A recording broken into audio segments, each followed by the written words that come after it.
freight train. It's around the corner.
Here we go.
Mario's on there.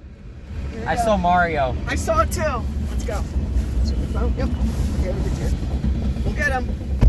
He'll have to slow when he gets across the bridge, though. That'll be my drone shot.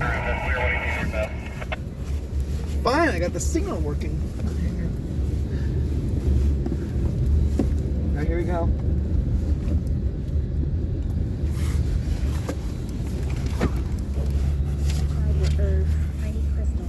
Looked like salt. When I showed John, he sighed. You know how your grandmother is with her superstitions, he said. But maybe we should keep a closer eye on her around the baby.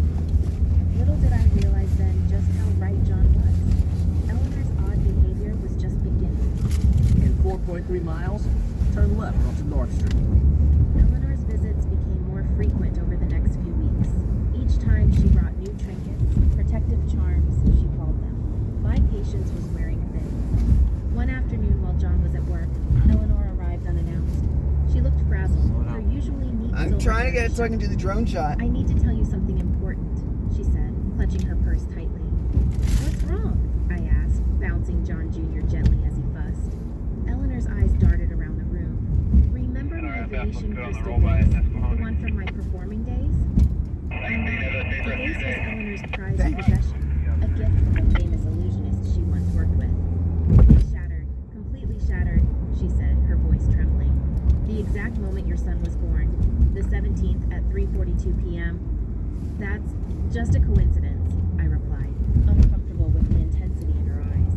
There are no coincidences in the mystical world, Eleanor insisted. That vase absorbed energies from my performances for decades. When it broke, those energies needed somewhere to go. I stared at her in disbelief. Are you saying they went into my baby? Not just any energies, chaotic ones. That's why I've been trying to protect him. And you. As if on cue, John Jr. began crying loudly. Eleanor jumped back. See how he reacts when we discuss it? She whispered. He knows. He's hungry, I said firmly. That's all. While I prepared a bottle in the kitchen, I heard Eleanor singing softly in the nursery. Not a lullaby, but something that sounded like a chant. I rushed back to find her sprinkling a white powder in a circle around John Jr. S. playmat. What are you doing to my son? I demanded. A containment ritual, Eleanor explained calmly, to keep the negative energies from spreading. That's enough, I said, picking up John Jr. I think you should go. You don't understand the danger, she pleaded. Next time he cries, watch your lights. Watch for things moving without explanation. After she left, I noticed a small vial of liquid hidden behind the changing table. The label read, purification oil for cleansing cursed objects. When John came home, I showed him everything and explained what Eleanor had said.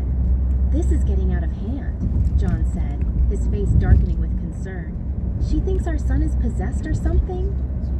Because her vase broke when he was born, I confirmed. John ran his hand through his hair. I know she's your grandmother, but we need to set boundaries. This isn't healthy for any of us. That night, the power flickered during a thunderstorm just as John Jr. was crying. I caught myself looking around the room, Eleanor's warnings echoing in my head. I hated that she'd gotten to me, even a little. It's just a storm, I whispered to myself. Just a storm. The following weekend, my sister Kate stopped by to help with the baby. She noticed I seemed stressed. Everything okay with you and John? She asked while folding laundry. We're fine. It's Grandma Eleanor who's the problem. I explained everything about the vase and Eleanor's bizarre behavior. Kate's eyes widened. That's seriously messed up. Have you confronted her about it? Before I Wow, could it's a answer, woman? Eleanor stood there, Female holding a large defect detector, leather-bound that's book unusual. in a small wooden box. I need to see John Jr., she said, trying to step past me. Not right now, Grandma. I blocked her path. We need to talk Defect first. detectors of Kate gender. appeared behind me. What's that about? Hey, Grandma Well, no, Eleanor. because most defectors are male voice. That was a This is female. family business, Kate. Maybe you should go. She stays, I insisted. What's in the box? Eleanor clutched it protectively. A cleansing kit. The situation is worse than I thought. The curse is growing stronger. There is no curse, I said. Oh yeah, firmly. like CSX, You need to stop equipment this. defector. I saw Well, him I in think a I've dream heard last them on night, both. Eleanor continued as if I hadn't spoken. Surrounded by dark energy, this needs to end today. I took a deep breath. You're right. This does end today. You're not allowed near John Jr. until you get help. Eleanor's face hardened. You're making a terrible mistake. That child needs cleansing. That child needs his great-grandmother to act sane, Kate interjected. Eleanor ignored her. Just let me perform one ritual. It won't hurt him. No more rituals, I said. No more charms. No more of this nonsense. Eleanor's shoulders slumped in defeat. Fine. I'll go, but keep the protection pouches I left. Please? I nodded, just wanting her gone. After Eleanor left, Kate helped me search the house. We found 3 more pouches hidden in various places. Later that evening, after Kate left and John came home from his shift, I put John Jr. down for a nap. I was exhausted from the confrontation. I'm going to take a quick shower, I told John. Can you listen for the baby? Of course, he replied, kissing my forehead.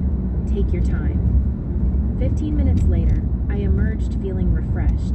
The house was quiet, too quiet. John? I called out. No answer. I walked to the nursery and froze in the doorway. Eleanor was there, standing over John Jr. ES crib. She had drawn symbols on my baby's forehead with some dark liquid. Candles surrounded the crib, and she was chanting in a low voice. John lay unconscious on the floor. "What did you do?" I screamed, rushing to John. He tried to stop me. At the next light, turn left. He'll wake up soon. The sleeping herb is mild. "Get away from my baby!" I yelled, lunging toward the crib. Eleanor blocked me. "I'm almost finished. The final banishing requires bitter herbs and sanctified water. Then we can free him from the curse." I looked at my baby, crying and frightened. Dark liquid dripping down his face. I'm sorry, I had to Something change in me it. snapped. Let me My do it. baby isn't cursed. I shoved Eleanor away from the crib.